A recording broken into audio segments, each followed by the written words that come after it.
So we got about 30 seconds to go here.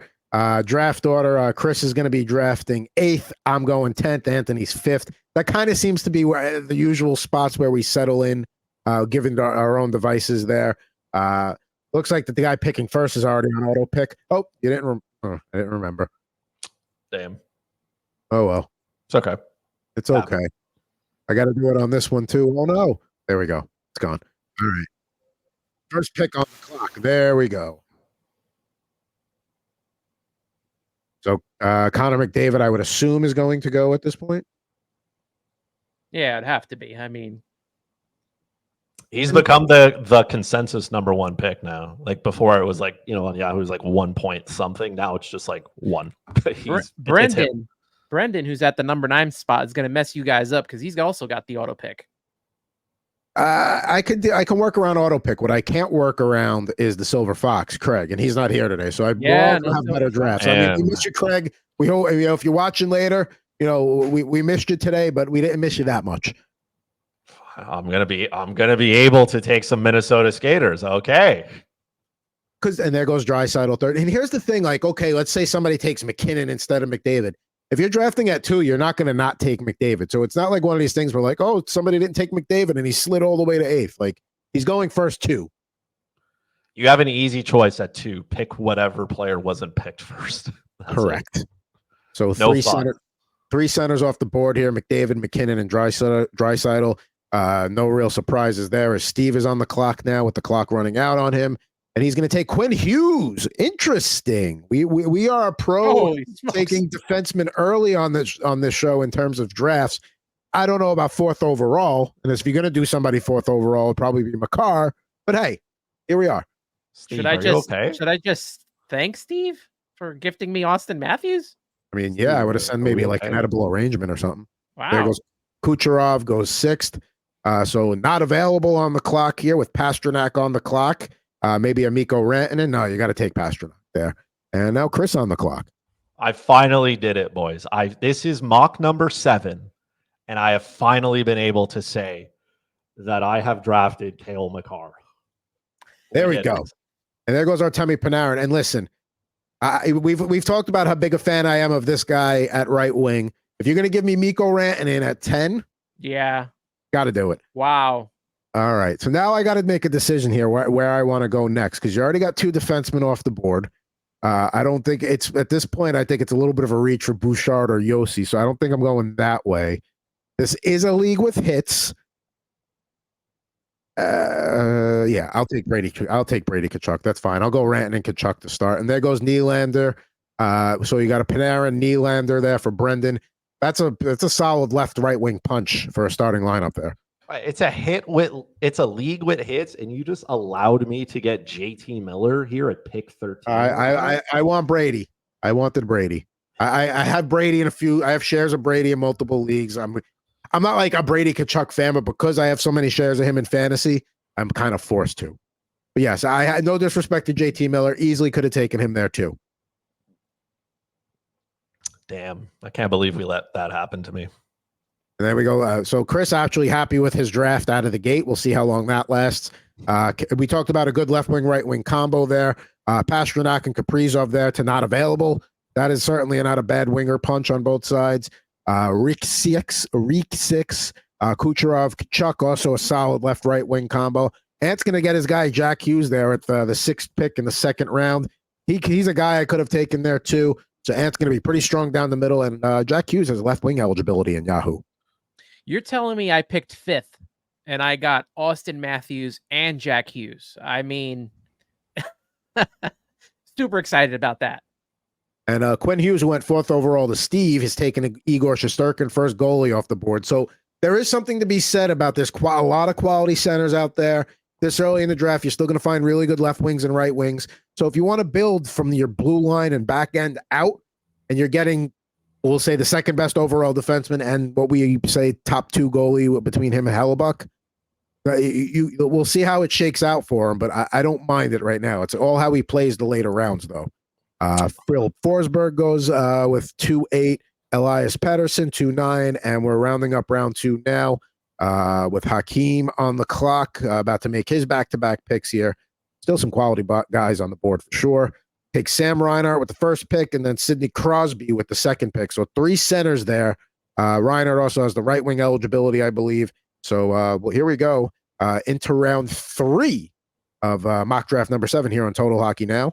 Don't forget, give us a follow on Twitter/X, on Facebook, and of course, if you're watching on YouTube right now, you know we're here. So give us a like, follow, comment, whatever you got to do. There goes Bouchard and Dahlin, back-to-back defensemen there. So we're starting to see, and there goes Helleb. Ooh, interesting. Steve decides to take the top 2 goalies in the draft, basically the consensus top 2. And he's going to build his roster out from there. I'm a little bit more interested in Steve's team. Forget my team. I don't care. I know. I'm going to auto draft mine and just study whatever Steve here is doing. We're living on we're living differently. I like it. Maybe he's testing something out. And that's what the beauty of these mock drafts is. It's to try and test those things out. You don't always have to try and have the best mock possible. That's where you say, you move around positions to try to see who you get in different spots. You try different things like that. Like, all right, today I'm going to go goalie heavy early and see how that works out for me. Ant decides to add to his blue line. Roman Yossi goes there. So top 5 defensemen are off the board. Braden, followed by Braden Point, Svechnikov, and now Chris on the clock here. I'm not going to fall behind on the goalie run, so I'm going to take a goalie who's actually signed to a contract. As you see Saros, and there goes Zach Hyman, and now I'm on the clock, and I like that Saros pick. I was considering that there. Hyman was another guy I was considering, but now I'm on the clock now, and I need to make some decisions.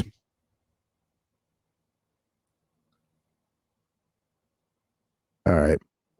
I'm going to take, it's a little early, but I want to get one of my defensemen there. So let me get Adam Fox. Certainly don't mind that as a Ranger fan. And I got a feeling a goalie run is coming soon. I know they're in contract negotiations right now. They're about $1 million, $2 million apart here. Hopefully they get something done. But you know what? No, I'm not going to take Jeremy Swayman, actually. I talked myself out of that. I'm going to take Jake Ottinger. Just in case I believe that Swayman will be able to handle a goalie workload, but I'm going to go the safe route here. Take the guy I know that's going to be getting the bulk of the starts in Dallas. I wanted Jake Ottinger there, so it's quite unfortunate. You were getting excited when I was talking about Swayman because you're like, all right, I may get this guy here. Nope. No. I guess I'm going to take a winger here. That's my plan. There goes Jake Gensel. Before him, Chris Kreider goes. So Brendan going wing heavy here.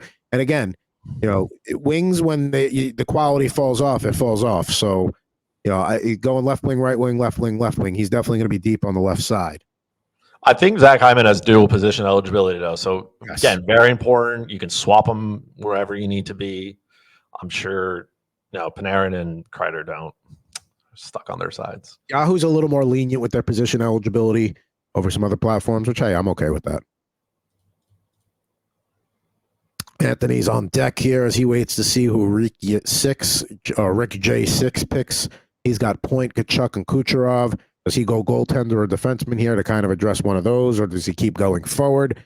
We will see. There goes Jack Eichel. So, again, you got to play 2 centers. You got Point and Eichel. Those are pretty good. There goes Andrei Vasilevsky, so Ant gets his first goalie. Yeah. I'm still a little weary about Jeremy Swayman getting all of this play in Boston by himself. I think Boston's on, I don't want to say a steep decline, but I don't know. There's just something I'm not comfortable with as Jeremy Swayman being my top goalie just yet. And that's probably why I held off on him too. Now maybe that comes back to bite me, and Swayman wins the Vezina this year. But I'm gonna go with what I know versus what I don't know. So Mitch Marner goes. So we were all looking at Steve's team with his pick in the 4th round. He takes Mitch Marner. It's where I've been seeing Marner go late 3rd round, or somewhere in the 4th, late 3rd round, somewhere in the 4th round. And hey, you're still gonna get a ton of production.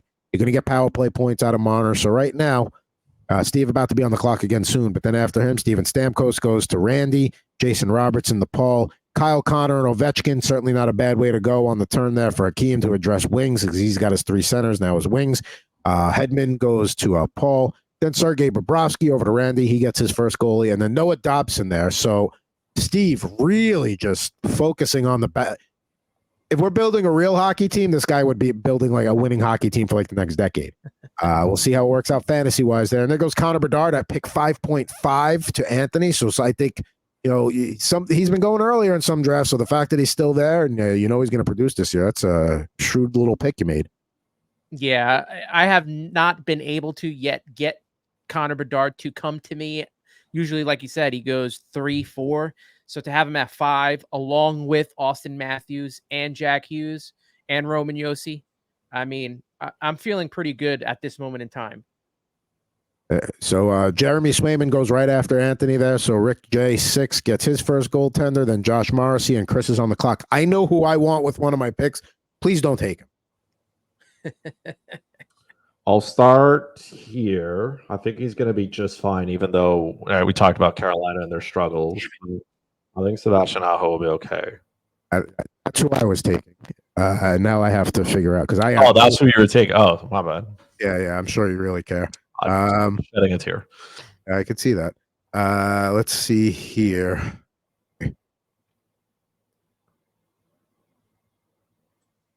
Yeah, I got a decision to make quickly here. All right, fine. Adrian Kempe, dual position eligibility, center and right wing. Let's see here. I'm sorry. I'm taking my time. I was really hoping I could get. You know what? Fine. That's how this. I'm gonna. That's still a little early for him, but I was about to spite pick somebody. Okay. You know what? All right. Let me get a little piece of this team's top 6 there. Let me take Jesper Bratt. We all have these high hopes for New Jersey this year, and he's going to be hopefully a big part of that top 6 power play 1 top line. And so we see Carter Verhaeghe go, Wyatt Johnston to Chris, then Stuart Skinner and not available, Brad Marchand and Anthony on the clock there. So I have a feeling Wyatt Johnston was a little bit of a snipe for Anthony there via Chris. Needed he can play center, but he's also got right wing eligibility, which I think is nice. I think that's where I would slot him in anyway. So I also want to see where he's going to play in Dallas. I know he's going to get a top 6 role, which is good. I'm hoping he just takes Joe Pavelski's spot. That would make the most sense, and he certainly played well enough to slide into that spot for sure. All right, so Ant takes Dougie Hamilton there, so he's got 2 defensemen. He's got a couple of defensemen there locked in. There goes Miro Heiskanen to Steve, who's really just building that blue line out. Practicing a strategy we've talked about here. Then goes Joel Eriksson-Ek, and now Paul back on the clock. I'm okay with my team right now. So there goes Georgiev and Barzal, realizing he's got to get a goaltender there. I have position flexibility. That is the one thing I like about my team. Still a lot of rounds to go here. Just that Aho snipe got me. Otherwise, I'm pretty happy right now. And does Hakeem have 4 centermen on his team? He has Barzell and Crosby, and he has McDavid, and then I think isn't his 4th does he have another one? Yeah, all those. Well, Reinhardt at least I think can slide to right wing, but yeah, McDavid, Crosby, and Barzal. Okay. I was gonna be like, man, this. You only start 3 of them, and that's a pretty. I was like, I don't remember any of those. I think Barzell also has dual position. Okay, it's not as problematic as I thought it would be. So Keller was the guy I was also considering when I took Jesper Bratt. Thought it was a tad early for him, but there he goes. Good job by Randy getting him. Steve took a forward. That's new. He took Tim Stützle. He did. He took a forward. Oh, come on. Now we're taking. Wow. I just got double sniped. I had 2 players queued up. That's unfortunate.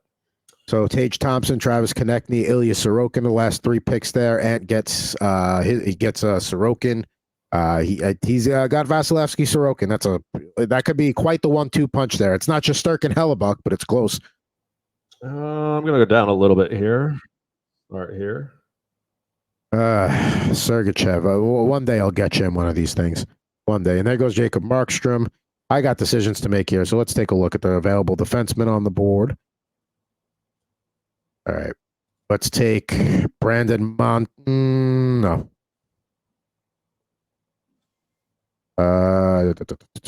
All right. I'm going to take Demko as my second goalie. I don't love it, but want to get that addressed. Let's see here. And I'll take advantage of that.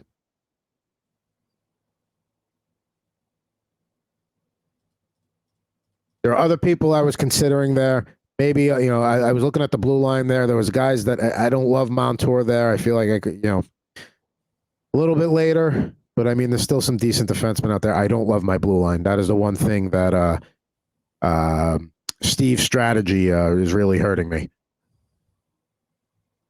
So then there goes Cole Caulfield. No surprise there. He's taking the number 13 this year. Kudos to him. Mackenzie Weegar, Freddie Anderson, and now Anthony on the clock.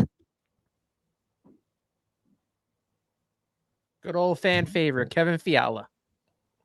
The guy you love to take. There goes Bo Horvat to Steve. So now he's starting to dress forward. There goes Brandon Montour after I passed him up for Zibanejad.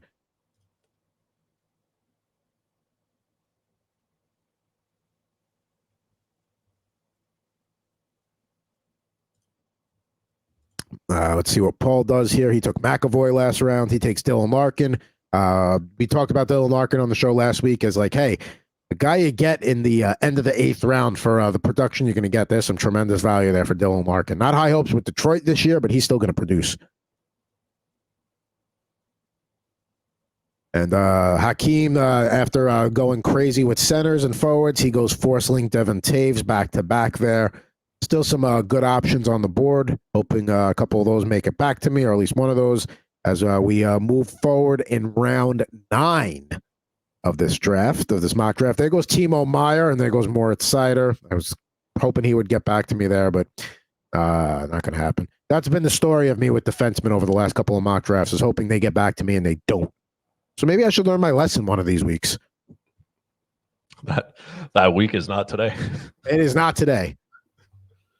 There goes my. Here we go. Here comes that string of green that's going to screw me again. I'm sure Chris will do his part to add green to that block too. I can promise you, I'm going to take a forward here. There goes Carlson. I don't know what I'm expecting from him, but I think it'll be good. I think it'll be just fine. I think I love the Hurdle pick. And all right. At least I get a guy that I'm not upset with as my second defenseman, Brock Faber. I'll take that. I mean, the fact that the Nuge is still sitting out here at this point, got to take him. Going to be part of that Edmonton top power play unit. I want to have at least one piece of that. I'm going to try and come away from every draft with at least one share of that top Edmonton power play unit, if possible. Matt Boldy is a guy that gets slept on the rot. There's my Minnesota forward. A lot of disrespect for Matt Boldy, as a commenter pointed out a few episodes ago. The fact that he went in the 10th round is criminal. Chris Reeves. If Greg was here, he would have been gone probably 4 rounds ago. So yeah. I would have never had the choice. So there you go. And he's on the clock now. A lot of defensemen going here. I mean, look at all that green. You got 1, 2, 3, 4, 5, 6, 7, 8, 9 of the last round and a half have been defensemen. 9 picks. And then make it 10. John Carlson. I just want you to know from Brock Faber. So Brock Faber, Zach Werenski, and John Carlson were all players I had queued, and they all left in the span of like 7 picks. So. Oh, so that'll happen sometimes. All right, so here we go. DeBrincat, Tippett, Jordan Binnington, Linus Olmark, Shea Theodore. All right, so here we come around here in the 11th round of the draft. Just a few rounds to go here. We are a 16-round draft with Paul on the clock here.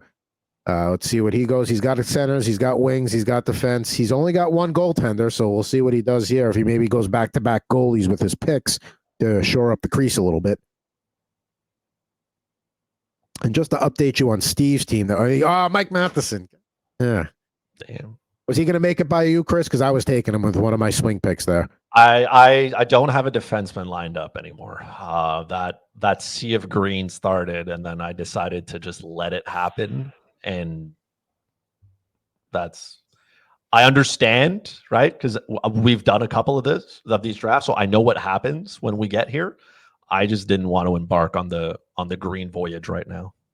And the green voyage still continuing a little bit after Matheson. Brent Burns goes to Rick J6, who's taken 3 defensemen in a row.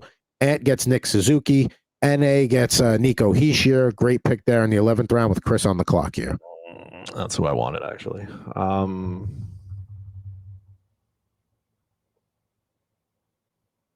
don't think it's too early for him. I'll do Slav. All right, I'm on the clock now, and this guy's still being out there, a little surprising, so I will reap the benefit. I'll take Alexis Lafreniere. That was my next one. So sorry about that. Let's see here. I need to take more defensemen. I'm probably looking at that point. I have a lot of position versatility amongst my forwards, so I'm okay. I can kind of just take best available amongst forwards. He's still the top guy in LA, probably the last season. Take Doughty. There goes Hannafin. So defensemen just moving at this stage of the draft as people trying to fill out their rosters. I still need a 4th and a bench defenseman, so I'm going to have slim pickings there. Maybe I can scrape something together. But here we go. Chris back on the clock. I feel like the news that Macklin Celebrini living with Joe Thornton in that regimen might help him. So that's what I'm going to take. So I don't get Sergachev. I don't get Celebrini. But you did get Lafreniere and Brock Faber, so... That's true. We can't have everything we want today. I know. But I mean, Celebrini, this is the first, I think this is this is our 7th mock draft. This might be the 2nd time I've not come away with Celebrini. There goes Brady Shea, Jonathan Marchessault, a couple of Predators back-to-back with Anthony on the clock here. He took Nick Suzuki and then Carlson and Hughes a couple of rounds prior to that. And he gets reliable Brandon Hagel. Can never go wrong. Dual eligibility as well. I'm always for that. Martin Necas, Pyotr Kochetkov goes back-to-back Hurricanes there with Paul on the clock here. Paul taking Mike Matheson last round. He's got 4 defensemen. I could see him looking at a wing here, potentially a goaltender, depending on what he wants to do. And we talked about Steve, and there goes Robert Thomas. Good pick there. Chris Letang, John Tavares, and Paul back on the clock. So we're going to keep an eye on Steve's team. After Quinn Hughes in the first round, Igor Shesterkin and Connor Hellebuck in rounds 2 and 3. Mitch Marnell 4. Dobson, Heiskanen 5-6. Stutzel and Horvat 7-8. Sider round 9. DeBrincat 10. Hintz 11th and Necas 12th. I'm not a big Alex DeBrincat. That's the only pick I don't love out of all of them, but good job all around. There goes Darcy Kemper. I think that's a good late round pick for Paul as a second goalie in the 13th round. Probably going to get the bulk of the workload there. See how that happens. Jeremy Lauzon goes, big hits guy. Taylor Hall, don't know if I got to take that guy there.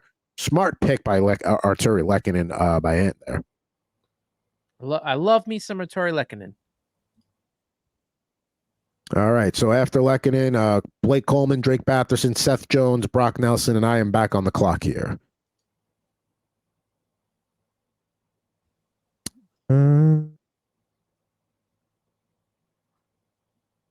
I'm torn between 2 defensemen here. I'm going to take Jake Sanderson. I'm going to take the higher offensive upside. Sorry, Chris. Saw that reaction. Let's see here. Let's count up. I think I need more center. 1, 2, 3. That was my fault. I should have taken Jake Sanderson there. I thought he was going to turn, but because I feel like if I had taken Sanderson, you wouldn't have taken Jones, and Jones would have come around. So grab Mark Scheifele. 2 rounds to go here. Nikolai Ehlers goes. Chris back on the clock here. So 2.5 rounds really to go. I'm going to take a dart here, I guess. I mean, he's still going to play a lot, right? As long as he doesn't like break a leg. Yeah, I mean, Sanderson and him are going to be the guys that move the puck from that blue line. So, although Shabbat is kind of, not to say he hasn't lived up to expectations, but he hasn't been that, bona fide top defenseman that everybody thought he was going to be. Philip Gustafson goes to not available. There's Patrick Kane and Anthony back on the clock here. Yeah, I have 1 right wing spot left, and I'm gonna reach a little bit here. I'm gonna take Michkov. I don't think that's a reach in round 14. I think you're going to start seeing him move up more and more in mock drafts because I mean he's projected to maybe slot in on that Philly top line. Yeah, it's like Chris said though, like we don't know how he's going to play under the coach. The coach is going to be the one. That's one of our shorts this past week. It's the coach really that's going to determine if he plays enough or not. So after Mishkov pick, it goes Owen Power, Darnell Nurse, Lucas Raymond, Alex Tuck to round out round 14, Evander Kane round 15, open round 15, and Jacob Chikrin goes there. So defenseman still going. There goes Neil Pionk. This was not a draft where you could get away with sleeping on defensemen. Victor Arvidsson. I am going to take my final goalie here. There goes Connor Ingram, another guy that I like to get. I'll take a dart here with Bohm. All right, so I took Thatcher Demko as my goalie too. We've talked about this in the past. There are certain goalies where you have to have the handcuff, you have to have the tandem. Artur Shilov's got to take him there. And then to open the last round, I need another defenseman. I mean, there's really... He's going to be the top defenseman in Philly. I'll take Travis Sanheim there. I mean, there's other guys you can look at. I could take a Radko Gudas to get the hits. I could take a Thomas Harley in Dallas. I could take an Aaron Ekblad, who's probably going to have a little bit more of a role this year. We'll see with Montour gone, but I'll go with Sanheim. I know he's the top defenseman in Philly, so at least I know I'm getting that. Ilya Samsonov goes with Brendan's final pick as Chris tries to hash out what he's going to do with his last pick. Pavel Buchnevich there. Round 16, another guy that goes late in drafts that can certainly have a nice impact on your roster. I feel like Gabriel Landeskog is a good pick. That's fair. Last round. I mean, that's what your shot. That's where you take your shots. Is the last couple of rounds. That's another good one. Buchnevich has dual position eligibility, so I feel good about that. But I just want you guys to know I drafted a defenseman with my first pick, and then I drafted a second one in round 13. So, wow, look at you! I feel I went quite that middle part where all the green was going, kind of sealed the fate as to what I was doing. Yeah, look at that. Yeah, I mean that's the thing. And when you get those runs like that, if you don't want to get caught in a spot where you're forced taking somebody just to get one, Chris decides, you know what, you guys have that party. I'll wait for the next one. I'll catch the next bus. You guys get on that one. Take the next elevator up. Yes. All right. So it's time for draft recap here. We'll go through all three of our teams, and we usually pick one team to pay attention to amongst the others. And I think Steve's team is the one we'll focus on today. Let's go. Let's go in order here. Let's start with Steve's team. As we said before, opening the draft with Quinn Hughes, Igor Shesterkin, Connor Hellebuck as your first three picks is certainly an interesting way to go. Getting quality offense with Mitch Marner there, and then Dobson and Heiskanen. So right off the bat, you got your two goalies, and you have three of your four top defensemen, and you have a very reliable guy who produces, who's going to get a lot of points and play on the top power play unit in Toronto. Centers is a position you can wait on. If you're not going to get a top one, it's okay to wait on those. Stutzel and Horvat, not a bad 1-2 punch. Rounds out his blue line with Seider there. I mean, geez, that's a 1-through-4 punch that is very tough to contend with.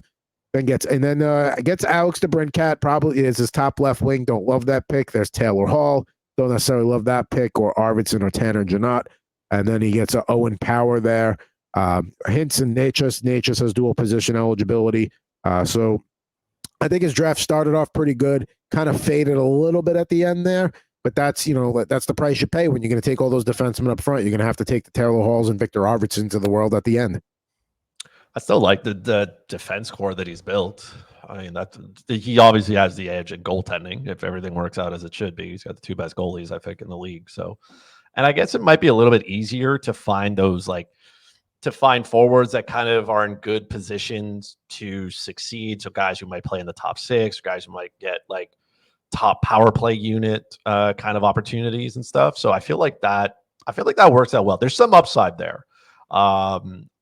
Definitely, maybe he has more knowledge about Quinn Hughes because I did not have him on 4. All right, so we got hidden in plain sight there. It's saying he is team NA. So let's take a look at his team. He's watching. He had a pretty good draft. Let's take a look. So he opens up with Pasternak, Kaprizov, arguably the top right wing and top left wing available. Some would say Panarin is top left wing. I think either him or Kaprizov. Then gets Svechnikov there, Barkov. So really just builds a solid core with his first four. Gets Josh Morrissey, who gets overlooked, but he's still an absolute defenseman number one for most fantasy teams. Gets Stu Skinner there, so he gets his top goalie. Tage Thompson, when he was healthy last year before he got hurt, played well. Played well when he came back. Should have a nice year this year. He says here, I'm projected first in skater categories, but the goalies brought me down. Then he rounds out his defense there with Mackenzie Weegar, Eric Carlson, Zach Werenski. I think that's okay. It's not a top-notch defensive, but those will get you points, and they'll get you your categories you need out of your blue liners. Then from there, Nico Hischier. Love that pick in the 11th round. Marchessault, Drake Batherson. And then, the goaltending, Stu Skinner, I believe that he's going to have a nice big season. He's going to follow up from the Stanley Cup. Other people don't necessarily believe that on this podcast. Looking down below in the Dolphins hat, nonetheless. But hey, I think Stu Skinner's a quality goalie one. And then Shane Gostisbehere, he's going to be getting power play time somewhere for Hurricanes because that's why they brought him in. And Gabriel Landeskog, like we said earlier, a last round pick. If he comes back and gives you any production, that was worth it. Projected number one in skaters, that seems quite fair. There's a lot of good upside there. I mean, there's a couple of players on his team that I wanted, specifically Werenski, Hischier, in those spots. Yes, goaltending will be a challenge, but offensively it should be okay. I think Landeskog is a great last pick. I mean, you're either putting him on IR to start the season, and then if he comes back and he plays, I mean, if he's anything of what he used to be, that last pick is going to be a killer. I like his draft. I like NA's draft more than I like Steve's draft. I don't like Steve's start of the draft. I don't know what he had in the books, like Chris said, but where Chris picks, that's where I feel that the defense should be starting to be picked. If you go back up to where we are here, taking Quinn Hughes at 4, you look at Cale Makar going at number 8 there, and then there was no defenseman picked after that. See, if he would have swapped and I guess went Igor Shesterkin and then Quinn Hughes, I would have said that. Yeah, that makes sense. But you missed out on offensive production from Austin Matthews, Nikita Kucherov, Pasternak. I even would take Cale Makar over Quinn Hughes. I don't know. I just don't like that as the start.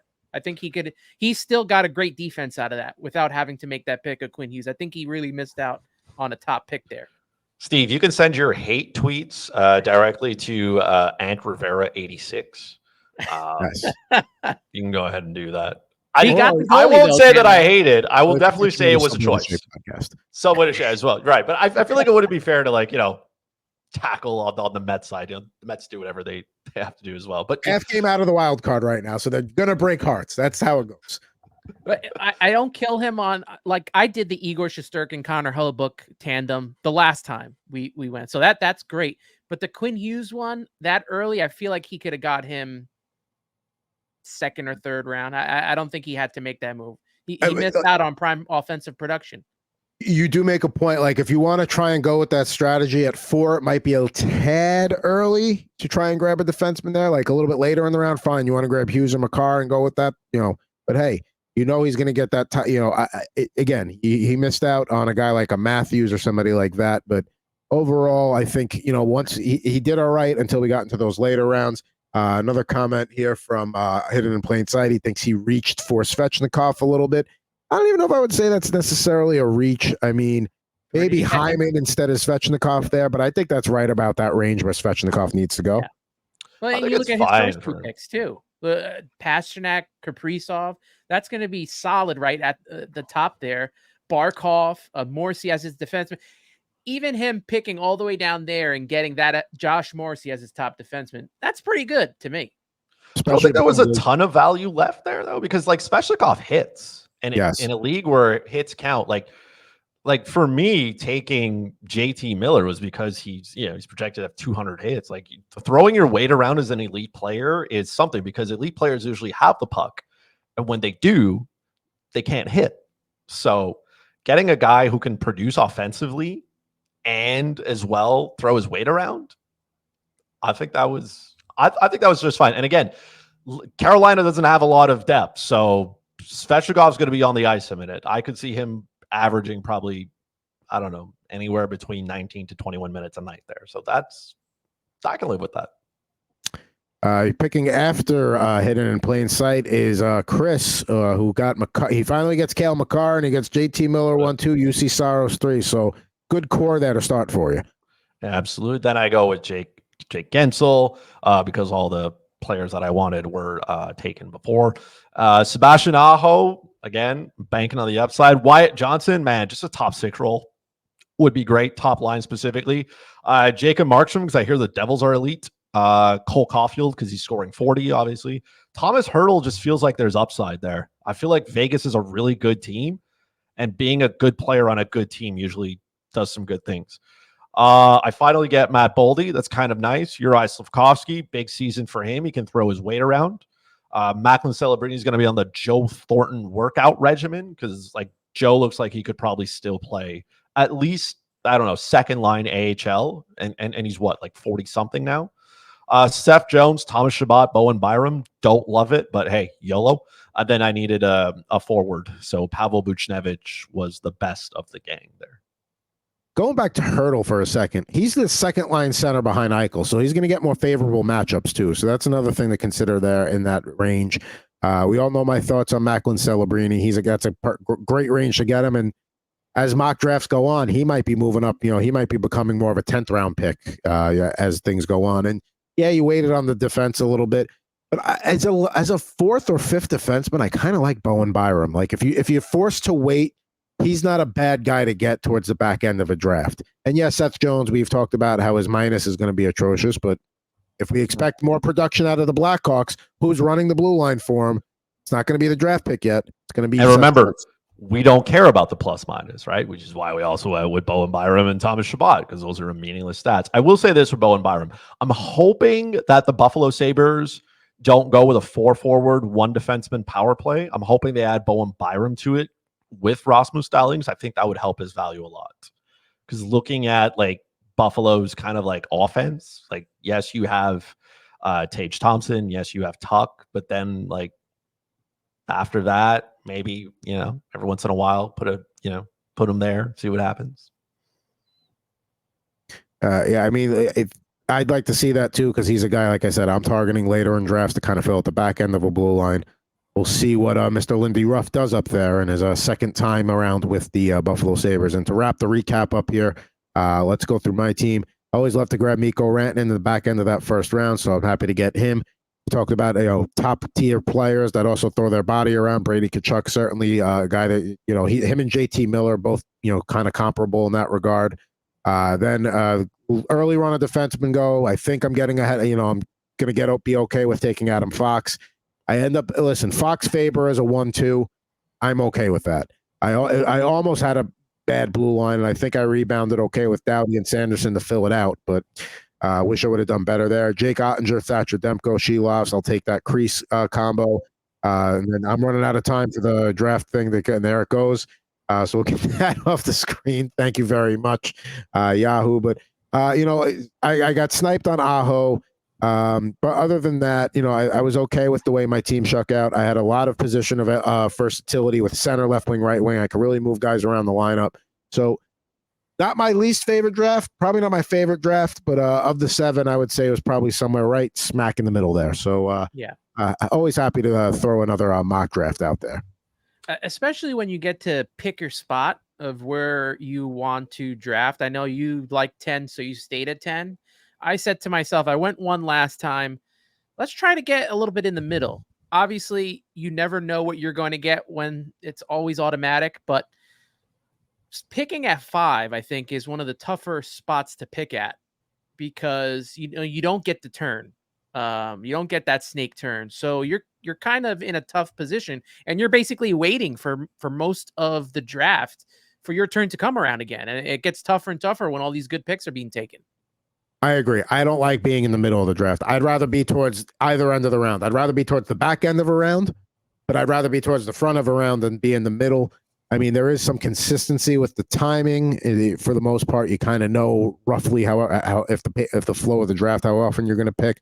But I feel like you get sniped a ton picking in the middle there on both ends. Whereas you can kind of, I mean, the reason I like the back end is because I can kind of be like, all right, I got 4 picks in front of me. Let me get 5 guys I want, and I know I'm going to have one of them. And that's kind of the way I approach it. Whereas sometimes in the middle of the rounds, because things can happen quickly at the end because people have back-to-back picks.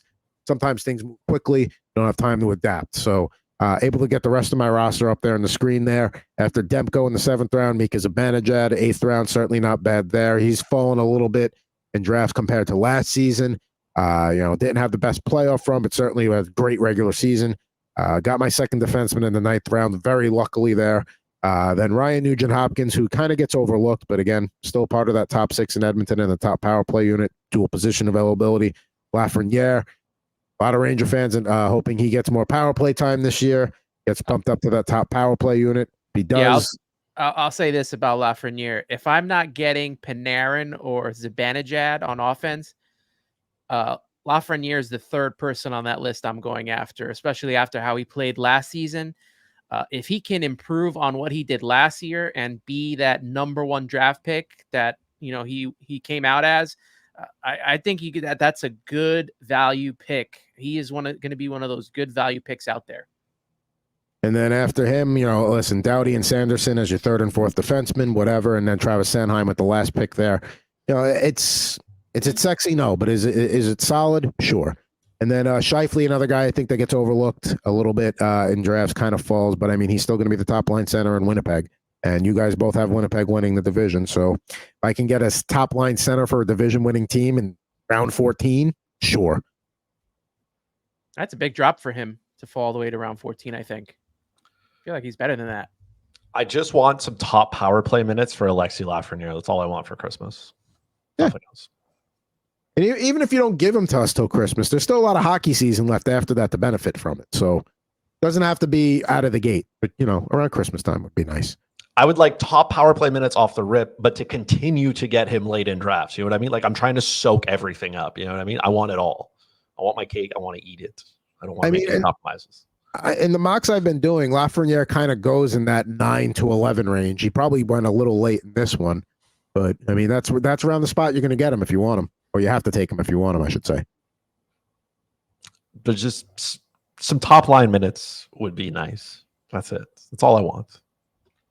Nothing maybe Trocheck, Panarin, Lafreniere is the top line now, and Riley Smith, Zibanejad, Kreider is now the second line. It's just that he's on. I want him on the top power play unit specifically, of course, because on the second unit he's paired with Jacob Trouba, and that's not going to work for me.